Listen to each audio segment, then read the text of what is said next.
Welcome to Prepper Talk Radio. My name is Shane. I'm here with Scott, as usual. Shane of PreparedGuy.com and Scott of PrepperCon.com. Yes. And, of course, PrepperCon is coming up again. We are in the new year, and April 21st, April 22nd, Southtown Expo Center, and we're doing things a little different this year. Okay, cool. We're going to have hours from 12 until 10. Okay. So noon to 10 p.m. on Friday, and then 9 to 8 p.m. on Saturday. We're doing that because we had a lot of people that work both days that are like, I wish you'd stay open later. And then they get off work at 6 or 5 and only have a couple hours to spend. So, absolutely. And so if you get there at like 6 o'clock, we're going to have discount tickets from 6 o'clock on Friday. If you get there before then, it's a full day because you need 3 hours at least at PrepperCon. Yeah, at least 3. And that's on the small side. So we're shaking things up a little bit, and we're excited. We've got some good things in the works with some big stars, with some really cool TV shows. I won't say any of the names of the people, but I will say this: Alone. Alone. I knew you were going to say that word. It's awesome. That's my favorite TV show. If you haven't watched it, it's highly educational, highly entertaining, and it really goes into the psychology of survival more so than any other show I've ever seen. So it's a lot of fun. It's really engaging. So check it out. There's about 1.6 million viewers every week. So it's a pretty popular show. It's on History Channel. Check it out. Cool. And of course, go ahead, sorry. Oh, nice. I'm wearing my survival. Hey, you're going to have to get me one of those. I got this because I helped him at the outdoor retailer. Ah, yes. This is my survival medical polo. I feel like so impressively. That's amazing. A nice shirt. That's very nice. It's nice gray man color. They're actually at the outdoor retailer this week. They don't have a booth, but you go find them. You'll see them in their polos. So John is in town. I'll have to go. John is in town. I'll have to go see him. So they are our main sponsor here at Prepper Talk Radio, and we are totally grateful for John and Survival Medical and their team.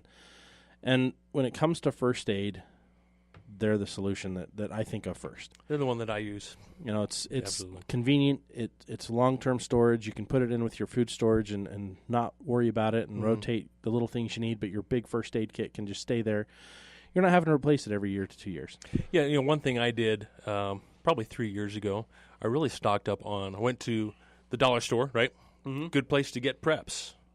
Oh, absolutely. So I went there and got a bunch of cough medicine. You got a bunch of Band-Aids and such. So they're $1 a box, so it's a pretty good deal.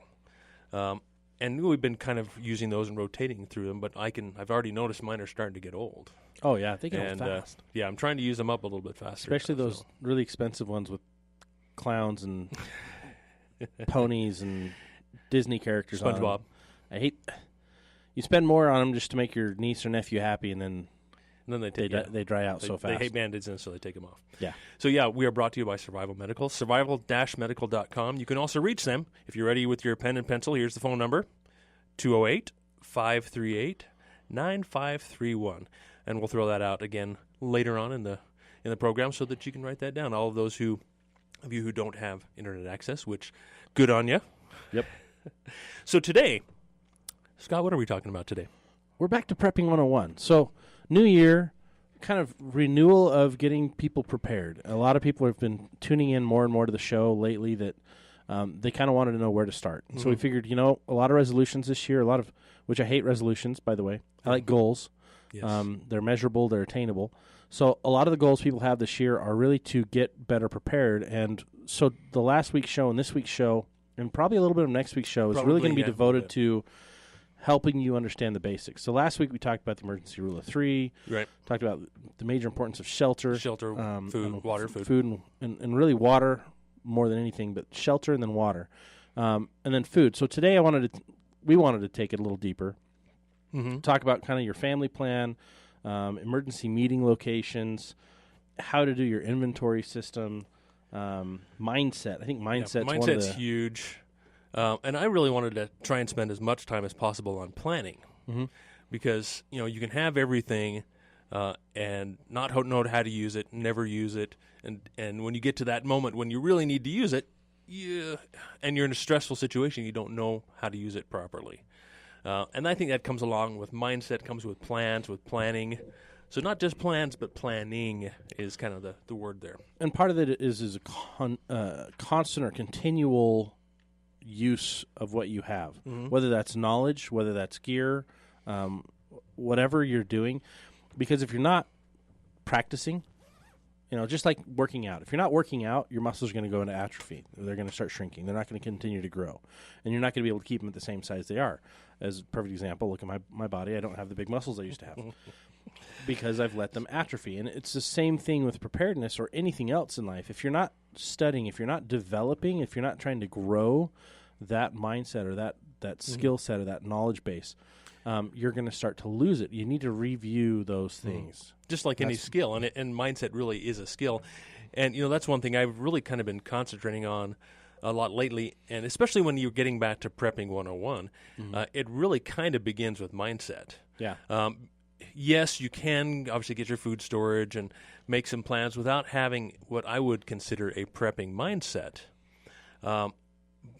Especially, your mindset and my mindset may be completely different than many of yours who out there who have some food storage, who are not necessarily planning for the doomsday scenario, which is a completely different mindset. Well, then there's also those that are actually planning for the doomsday scenario much more than we are. Absolutely. So, and we want to point that out. There's such a huge spectrum of preparedness and what you may or may not be preparing for. So there's no right and wrong plan. It's the plan for you is the plan that's the most important, is what you feel comfortable doing and what you feel confident doing. Good point. Because if you don't, you're not going to do it. So with that, I think one of the first things you need to do is kind of take an inventory of what you know and what you want to do. Before you even jump into, I need this much food storage or any of that, I think you really need to take an inventory of, okay, here's the situation, and it's problem solving 101. And this is something you're going to use every time something changes in life. That mindset is problem solving. That's really what it comes down to. It comes down to your attitude, and then your aptitude, and then putting plans into place. Absolutely. That's that mindset. And so, yesterday as I was sitting on the 76th floor of the Columbia Building in Seattle, surrounded by countless people. Sheeple, yes, absolutely. And I'm sure there's a few preppers in there besides you. Yeah, I don't know. I really don't know. But looking at among all these people, trying to figure out, okay, what's their mindset? The situation I'm in at this point could be a very dangerous situation. And the nice thing is you're aware of that, right? Yes. So oftentimes we go somewhere, we're not aware of where the exits are.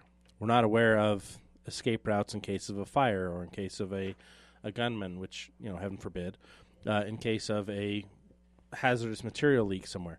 We need to know as we're going around, as we're doing things, we need to be more situationally aware. And that's why people get into prepping. Absolutely. Is they're situationally aware of what's going on in the world and going, this doesn't seem to have a very positive, output, so let's figure out how I can get my life into a better line so that no matter how crappy life gets, it doesn't affect how much feces impacts the vertical oscillator. Thank you. It's early. No matter how much feces hits it, I can still move on. I can trudge forward. And so it all comes down to mapping out your plans. Now, I think if we go back to the show alone, like you're talking about, the people who do the best, who are the most adapt the best, who do the best on the show, have the right mindset. And what I think that what really means is when they're put into that situation, right? You put into that difficult situation, maybe shocking at first, right? Yep. Is to, I guess, first realize and accept that situation that you're in. Absolutely. So unless you've gone through some of those scenarios in your head, which we've kind of done on previous shows, and I'd love to do that again in the future because that was a lot of fun. Put those scenarios through your head in advance, then you have the mindset of what what to do when that situation hits you, comes across you again.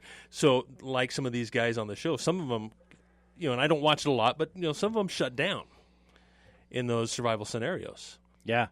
And that's what sends a lot of people home, really, at the end of the day, is they miss their family so much that they want to go home, or they are dealing with trauma from a childhood that they're trying to understand better. And so it's interesting because when you are completely alone, your mind goes all over the place.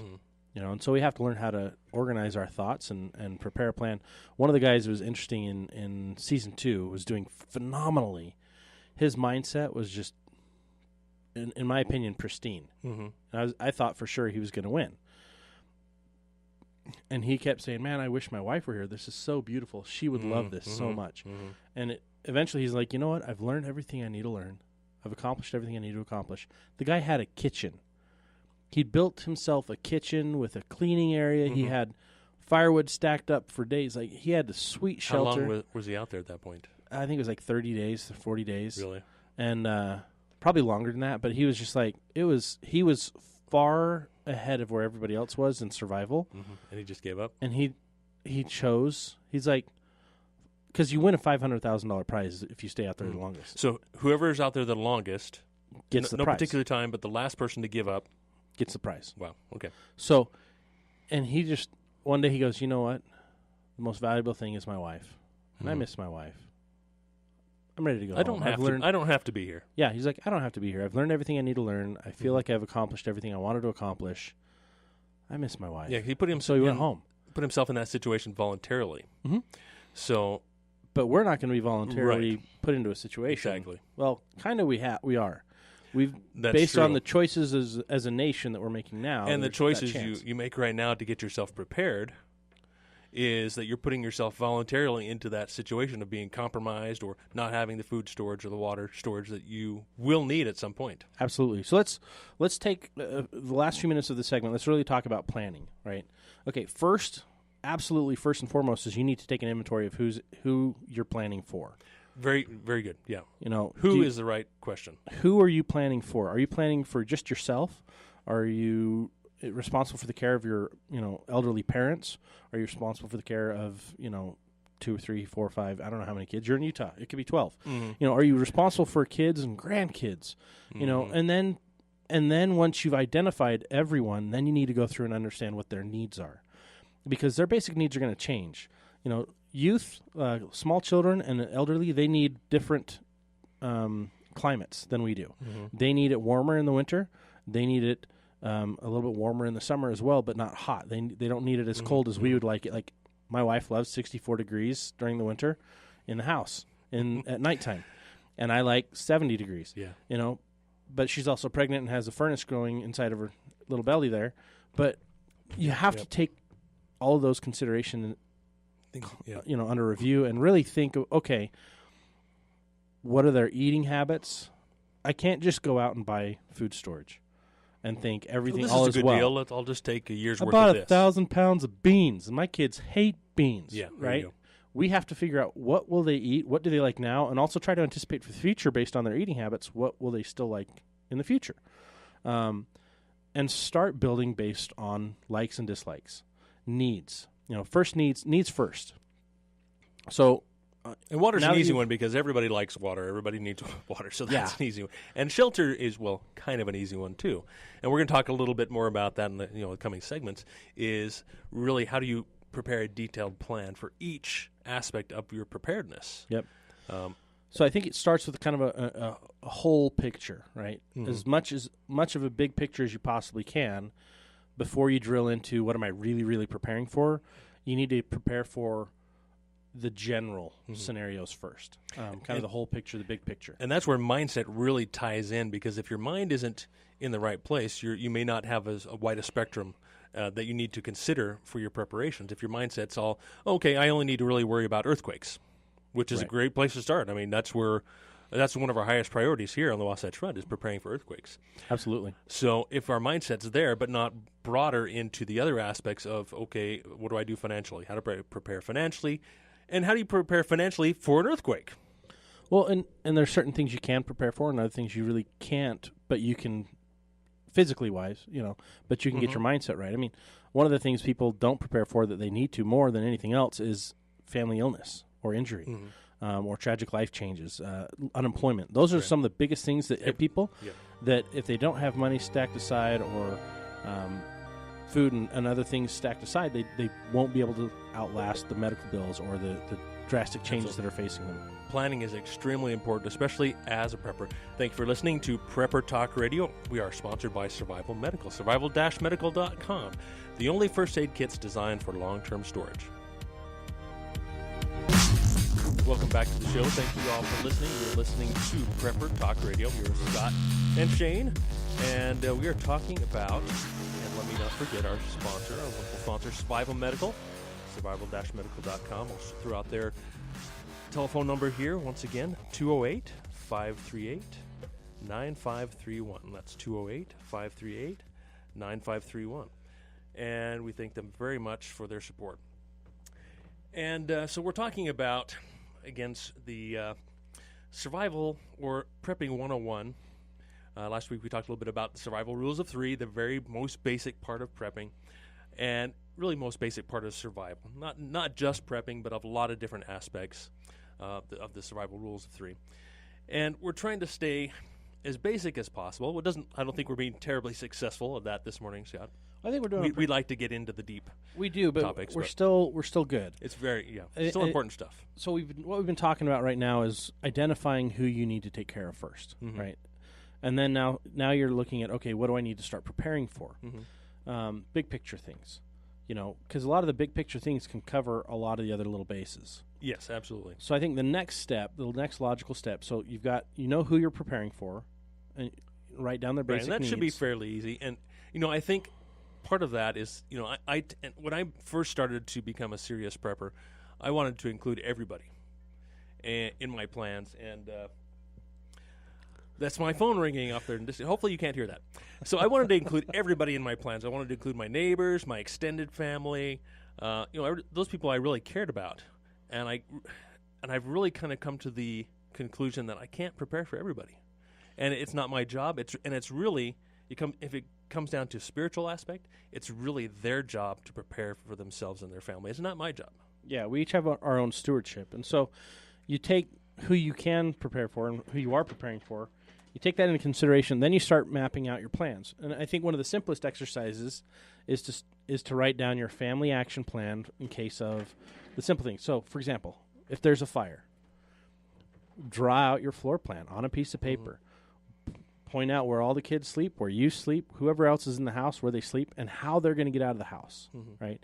And then identify your meeting point. I mean, this is the most basic of planning. This is the simplest point. And this applies to pretty much every aspect of your plans of prepping, to your food storage, to your bugging out, and whether it's you have an earthquake or you have a fire. Exactly. And so you take that list, and you figure out who's going to be involved, what they need to grab on their way out, or if you've got stuff stashed somewhere else that you don't have to worry about it. For example, credit cards. If your house is burning down, you need credit cards so you can go get a hotel room. You'll need your IDs. Information. You'll need the more important information. So having it on a little thumb drive, all of it backed up, or on another electronic device with a charging solution. Have your cell phone, take a picture of it. And put it all in a backpack. Have a couple of those backpacks around the house because you don't know where you're going to be when something happens. So it's good to have, you can call it a bug-out bag, a 72-hour kit. At least, in my opinion, it should be a 96-hour kit, and it should have some clothes. So that you've got a change of clothes and a change of socks and sleeping wear for the next day or two. That way you can get through whatever happens. Put that in a few different locations. You don't know where you're going to have to exit the house, but have that plan, and that's your job or whoever's job. If they see one, grab it on the way out. And if, as you're making your plans, if you need help, just jump online, go to Google, and you'll always find something there to help you out with your plans. Put your plans together. Absolutely. That's me again. That's you again. Your phone's going nuts today. So the big key though is start putting pen to paper. You can do this digitally if you want to. That's fine, but the reality of the situation is, can you take your computer with you when something happens in a major emergency? Have a printed version or a written version that is in that bag, right? So that all you have to do is reach over, grab something. And have it something that you can just toss out the window as you're climbing out. You don't want to have to gingerly carry something out. I've seen people on TV where they're carefully carrying out their hard drive, their big clunky computer, because that's the world to them. And most of the time, it's been guys that are into World of Warcraft. And that's also where the cloud comes into play as well. If you have everything backed up into the cloud, I'm still not a proponent. I still love paper. I like to keep things on hard copy of everything. Well, and then make sure everybody knows the plan. Everybody has copies of their information as well as the group's information, right? Because you never know who's going to get out with the right stuff. And if mom and dad aren't there when something happens, the kids need to be trained.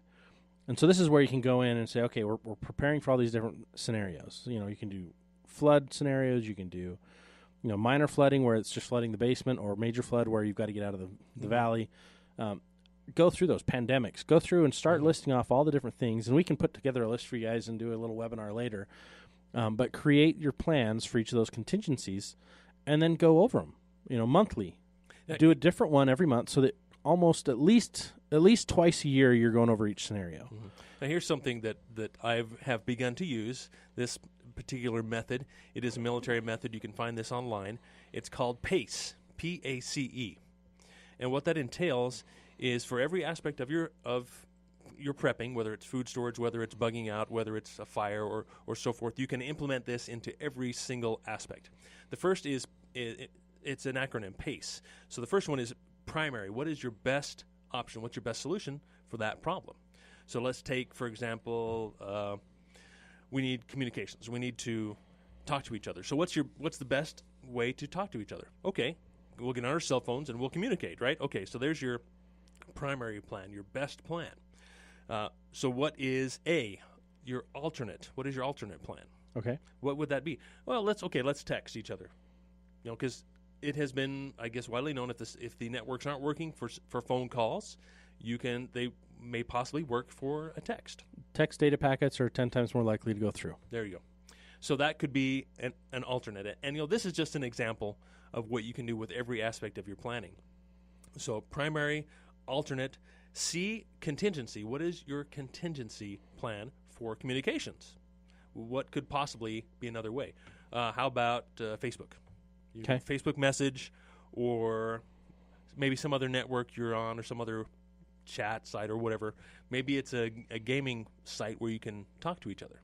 And you can even go simpler too. Like, say it's just your local group that you're trying to communicate within. If you have a rally point or a communication point where if you've got to go somewhere and then you've got to relocate somewhere else, you can leave a note for that person because they know where the communication rally point is going to be. You can have a pen and paper. It's so important that you have a pen and paper in your pack, or as close to you as possible, so that you can leave notes for those. I mean, if you look at the hurricane scenarios and you look at tsunamis and all those other things, they have bulletin boards where people are leaving notes for family. So you need to find a way to do that, but make it differentiated so it's easier to spot. So if you've got a lime green pad of paper, that's going to be easier to spot when you put notes up for the rest of the family. But then also if you're hiding from someone, they're going to find it pretty easily. So you want to have plans for those scenarios. Yeah, that contingency, that could be an excellent contingency plan. If I can't get a hold of Scott, so I can't get him on the phone or I can't text him, so my contingency may be I'm going to go to Scott's house, leave him a note if he's not there, and his plan could be Scott's going to go to Shane's house and leave me a note, and we'll hopefully connect from there. Yep. And then as the E part of PACE, the E is emergency. So this emergency plan should be kind of back to the best, is the most flexible, the highest chance of being able to communicate with that person or whatever your objective is. What is, in communication, what would that be? What would be the highest chance of being able to connect with someone else? For me, in my network, ham radio. Have a ham radio. Most likely, you try your basic plans, and this seems maybe a little simple, maybe. I mean, yeah, it makes perfect sense. I'm going to call somebody. If I can't get them, I'm going to text them. If not, then I'll go over to their house. But this is a simple example of what you can do to implement plans in every single aspect of your preparedness. Absolutely. So that emergency plan, and part of the PACE acronym, can be, okay, I'm going to get on my ham radio. We have designated this channel that we're going to talk on, and we're going to, if there's an emergency, we are going to make sure at 8 p.m. or whatever that time is, we've laid those plans, we've written these plans out, that 8 p.m. on this channel we're going to all connect and make sure we can communicate. Yep. During that emergency. So I just had a simple flashcard idea pop in my head. So, we use flashcards to teach our kids math, right? Okay. Really simple. Or if you want to use them for memorization for science classes or whatever, or definitions or spelling, whatever. we use flashcards for a lot of different things. Why not use a flashcard system for your family that everyone has like a stack of 5, 10 cards. Mm-hmm. And if there's an earthquake, they turn to the earthquake card and they can see the family plan there. There you go. You know, it's simple. You can take 20 minutes and make them up, print them out on paper. 3x5s. 3x5s or whatever else. Cut them out to the right size and then laminate them, put them on a key ring. And now your family has your plan and everybody has a plan wherever they go because you can just keep it in your pack. For each contingency. You know, or you can make it even smaller and slide it in your wallet.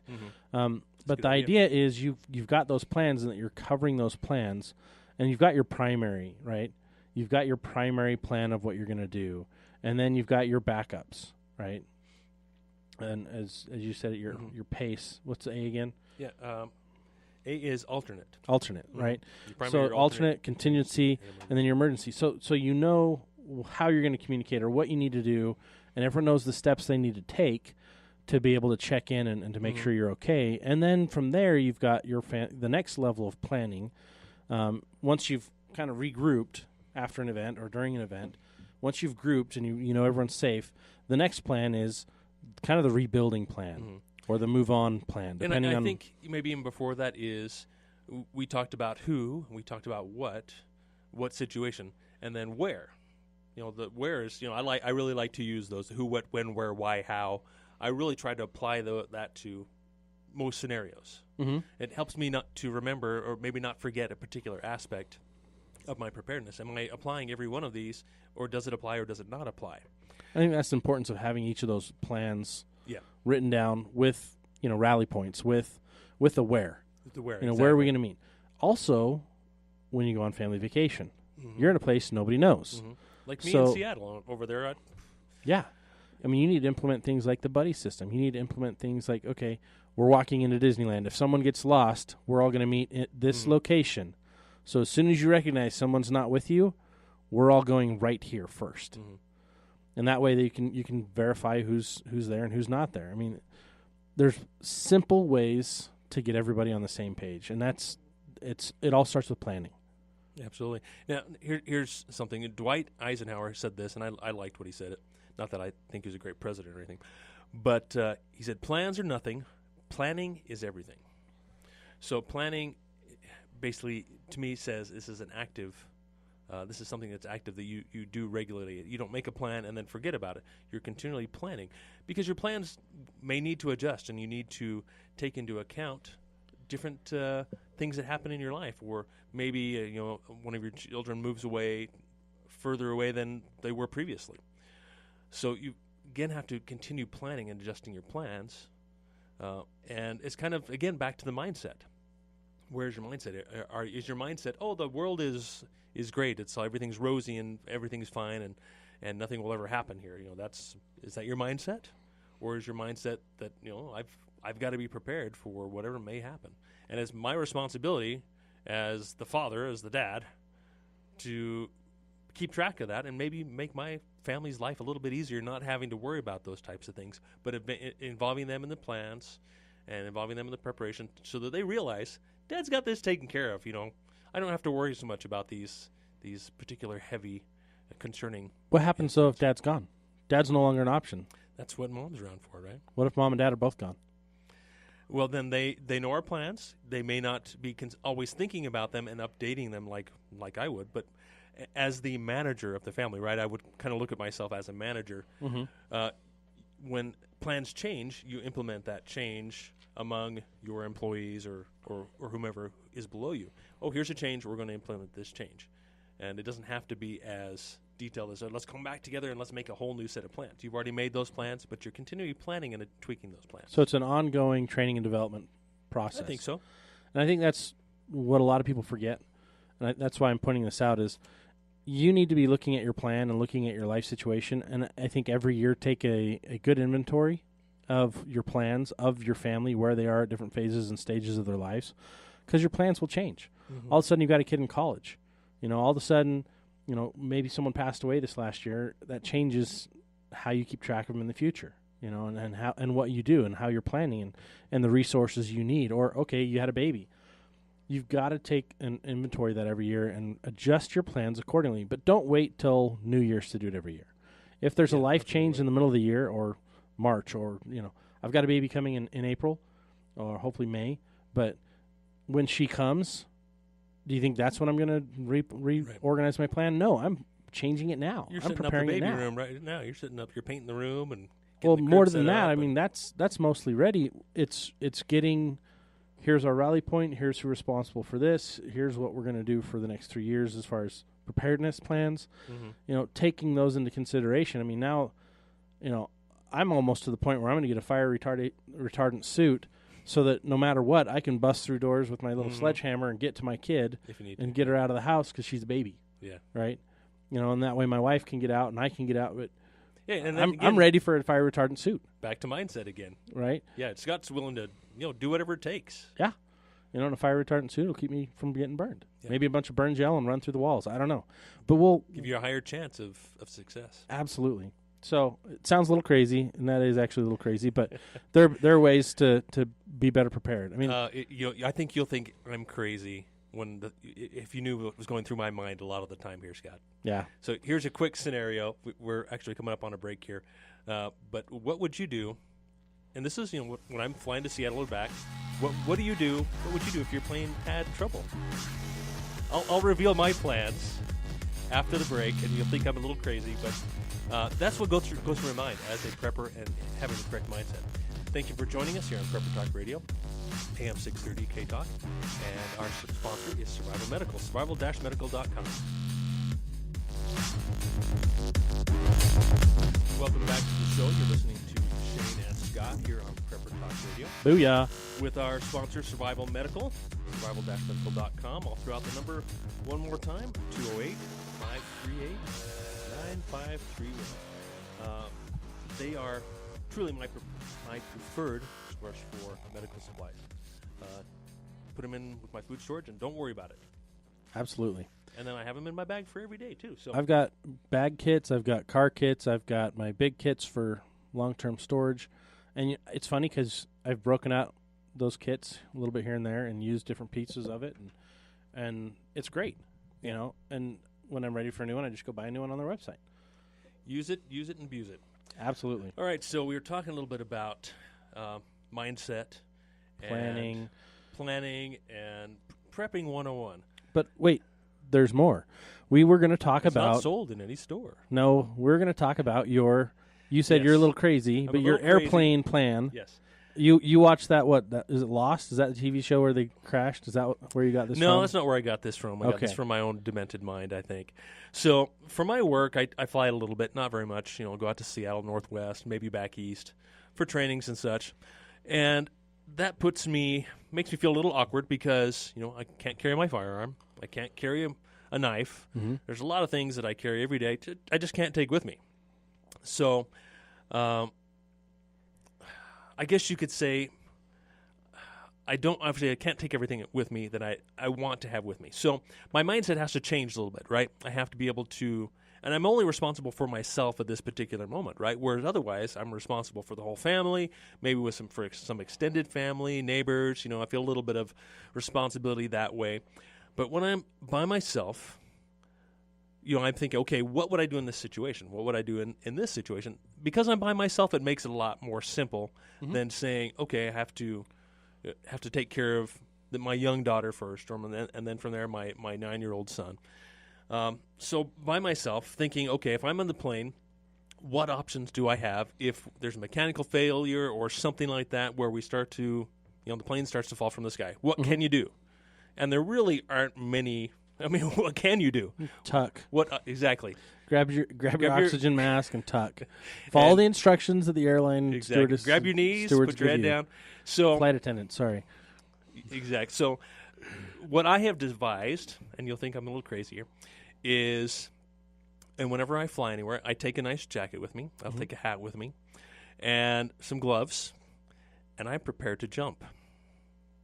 Jump where? So I figure the greatest chance I have of surviving a plane crash is to separate myself from the plane. So you think you're a cartoon and you can get out of the plane and jump off the plane and slow yourself down? Something like that, yes. Oh, boy. So if I separate myself from the plane, because people have been known to survive falling from planes, hitting the ground, and surviving. Okay, Shane, meet physics. Physics, meet Shane. I understand. I'm looking for the highest, the best scenario here, right? Okay. And I think the best scenario, and maybe you could call in and tell me otherwise, 801-254-5855. Getting myself away from this potential wreckage is going to increase my chance of survival, right? I mean, yes. Common sense, right? Right. So I make a plan. Okay, if nothing happens structurally to the plane, I've got to get over to those doors, open them up, and let it suck me out. Otherwise, I'm just going to die in the plane. In likelihood, you're probably going to hit your head on the way out and die anyway. So maybe I get sucked into the engine too. Yeah, there you go. Probably because you're wearing a cape.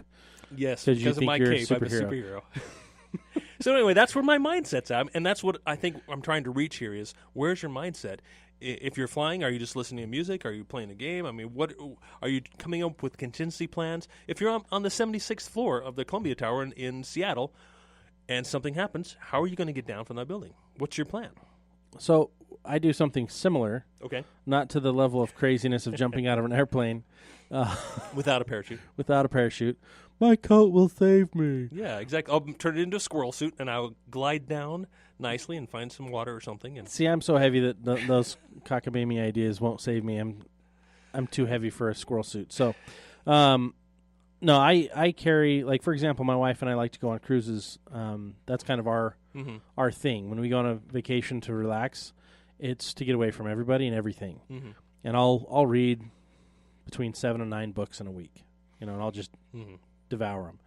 But I always take my bug out bag, and I take a modified bag for those trips because you can't get everything that I put in my bug out bag through the metal detectors as you're going in and out of every little port, right? Yep. So what I found, though, are there certain things that you can get in and out pretty easily. Mm-hmm. Okay. Number one, tactical pen. Yes. Same on the airplane. Throw it on your keychain, set it in a little bin, walk through the metal detector, pick it up on your way out. And they do have tactical pens now that have knives in them. So, but then you could that you can't get on an airplane. But on a boat, on a ship, it's easy to get through because they don't scan your pen most of the time. Right. And if they do, that component's removable and you can pull it out, throw it away, and put the pen back together. Okay. But it also gives you a writing device all the time. Mm-hmm. It also has a blunt point that you can use in case of someone's attacking you. It will slow them down. Mm-hmm. Some pain. Water filter. Yes, absolutely. I'll always carry a water filter with me. Same on a plane. Tough thing with a cruise is you're on the ocean water, so do you have a desalinizer? Yeah, you can't really filter salt water. You can't. Yeah. But do you have a desalinator? Are there ways to do that? And there are absolutely amazing ways to do that. So I always take 2 clear pieces of plastic because then I can create my own a little solar still. Mm-hmm. So I take that. I take my water filter because what if you're on land when something happens and you need a water source? Yeah. But also most of the places I go to I don't trust anyway. So you want to filter it anyway. I'll filter it into my own water bottle instead of buying an $11 bottle of water, right? Mm-hmm. And then simple first aid kit. My survival medical first aid kit just fits nicely into my little day pack. But then you have like a modified day pack. So if you are buying stuff, you can throw it in your bag. You don't have to carry it all in your hands because everybody likes to buy trinkets for family. Hey, I bought you this necklace for $10. It's worth $1. Yay! Yeah. Your little niece loves it. Right. And so amidst all that, I've got Mylar blankets. I mean, it depends on where I'm going to. So like when we went to Alaska, my pack was different. I had more things for cold weather and for rapid weather changes. When I went to the Caribbean, it was different. I had more things for keeping me dry and less things for keeping me warm because even with a hurricane, it's 60 degrees and warmer, right? And so there's places, as long as I can get out of the wind and out of the rain, I can dry and stay warm. So I've always got a fire starter system. Yeah, exactly. Ferro rod. Mm-hmm. I take that on the plane. That's perfectly legal to take. You can take a lighter as long as there's no fuel in it. So that's kind of the same thing. Yeah. So I like the idea of the ferro rod or flint and steel because those are easier to take anywhere, right? And they just fit on your keychain most of the time. They're small, they're simple, done and done. It takes a little longer to start a fire, but you can do it. You can do it. Yeah. If you can get away with the lighters, those are the best. They're so easy to use. Everybody can use it. But the key is think and plan for where you're going. If it's a road trip, I take more stuff. Oh yeah. That's when I'm like, travel yay! Heavy. Yeah, just for everything. I get a bug out bag for each of the people that's going with me, unless I don't like them. So if you're coming with me and you notice there's one bag short, It's because I either don't like you or I trust you to be able to take care of your own self. There you go. So most likely I trust you. But everyone that I have stewardship over, I'd make sure I've got a bag for with the things that they're going to need. And so it only takes me an extra 10 to 15 minutes to get ready because I take those actions. But then when something does happen, my mindset is such that, okay, I've got the tools and the resources I need. Now I need to just go off of the plan that we have. Remain calm. And I don't have to freak out and think, oh, what do I do? What do I do? What do I do? Or I don't know how to do this, or I don't have what I need. And that's the reason why we prepare.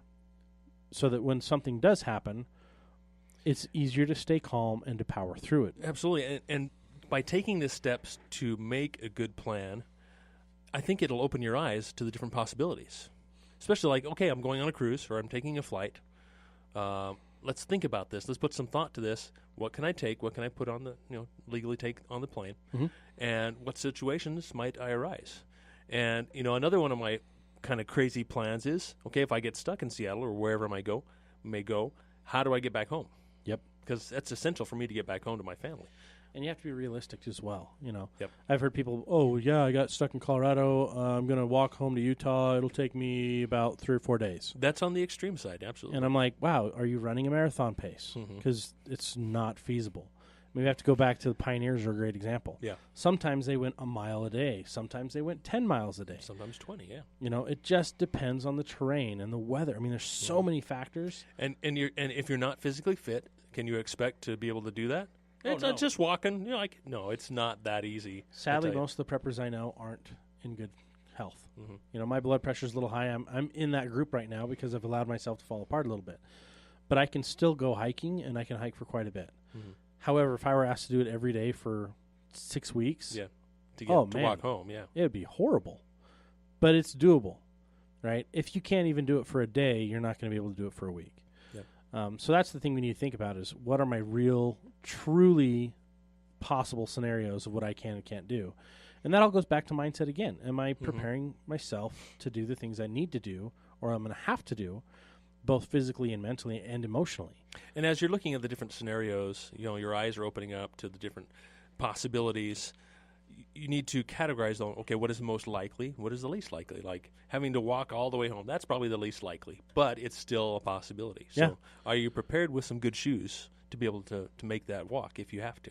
Yep. Because you can do it without food. I mean, 3 weeks, you can live 3 weeks without food. Maybe walking, maybe probably less. Right, and you got to look at the activities that you're doing are going to burn different amounts of calories. If you're surviving and you're just sheltering in place, you're not going anywhere, all you're doing is going to the bathroom, rehydrating, and constituting food while you're just waiting for something else to happen, you're not going to burn that many calories, so you don't need to eat as much. 1 meal a day is fine at that point. Throw in your 600 calories, 700 calories just to get by.